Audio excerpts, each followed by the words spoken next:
Selamat datang di Langit Wingit, tempat di mana kisah-kisah gelap Nusantara disibakkan perlahan. Malam ini, kita menyusuri sebuah hutan yang bahkan penduduk setempat tak berani menyebut namanya. Sebuah hutan larangan yang dijaga oleh makhluk setinggi pohon dan tanpa wajah. Satu hutan yang tidak disebut namanya. Namaku Raffi, 25 tahun, seorang fotografer alam. Aku sering traveling ke tempat-tempat terpencil hanya untuk mendapat foto yang bercerita.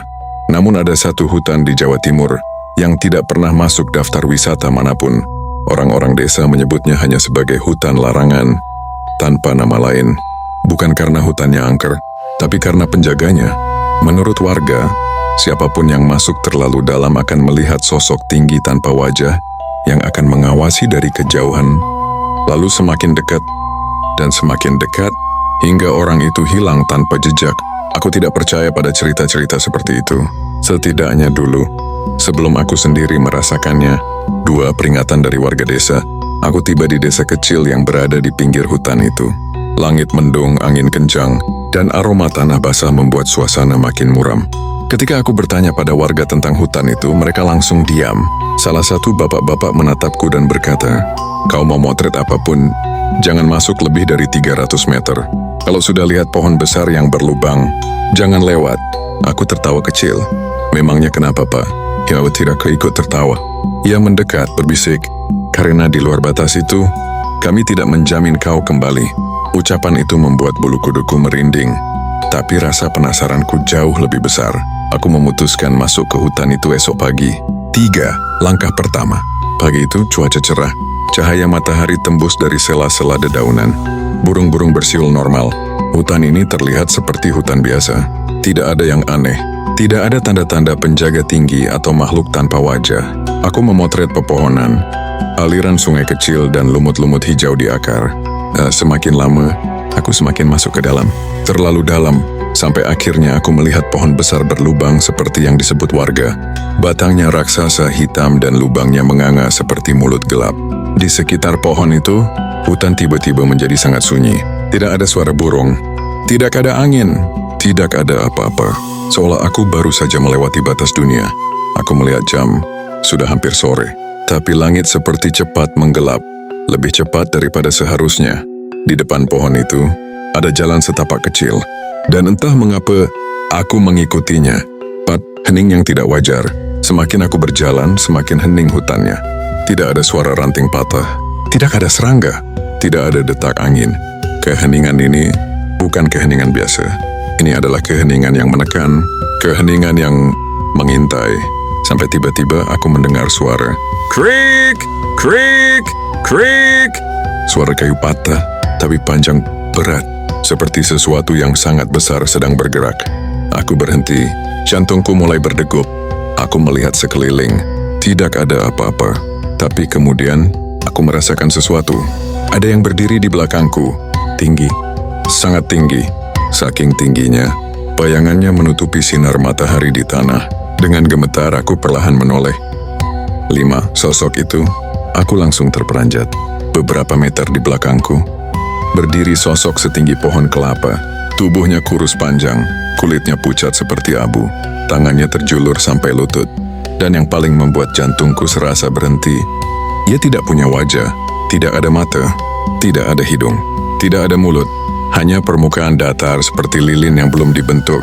Sosok itu tidak bergerak, hanya berdiri, menghadap ke arahku, atau entah bagaimana, menatapku.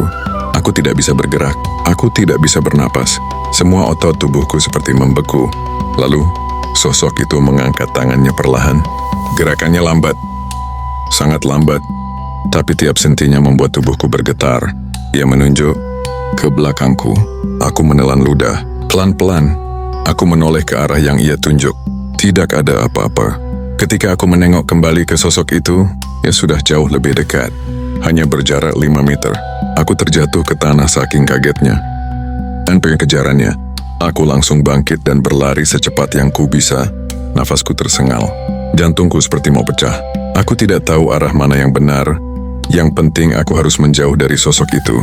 Tapi suara langkahnya bukan langkah manusia. Lebih mirip batang pohon yang dicabut paksa dari tanah. Krah, krah, krah.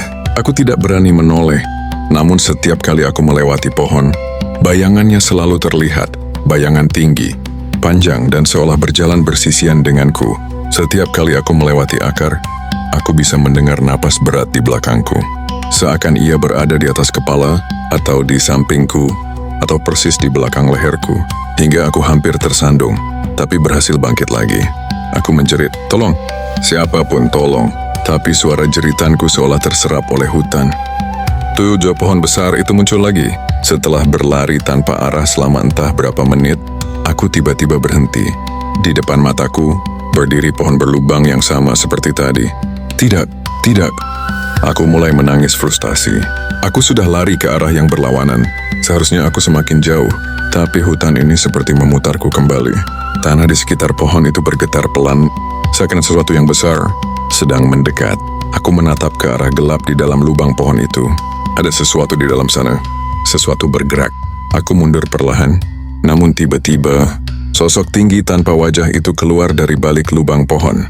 Kali ini lebih dekat, lebih besar, lebih jelas, lebih hidup. Ia memiringkan kepalanya seolah menilai, lalu menunduk. Tubuhnya hampir menyentuh tanah padahal ia setinggi pohon. Tangan panjangnya bergerak, pelan, menuju kepalaku. Aku tidak tahu harus apa. Aku tidak bisa lari. Aku tidak bisa teriak. Tapi kemudian, terjadi sesuatu yang lebih aneh. 8 bisikan tanpa mulut. Sosok tanpa wajah itu mendekatkan permukaan datarnya ke kepalaku.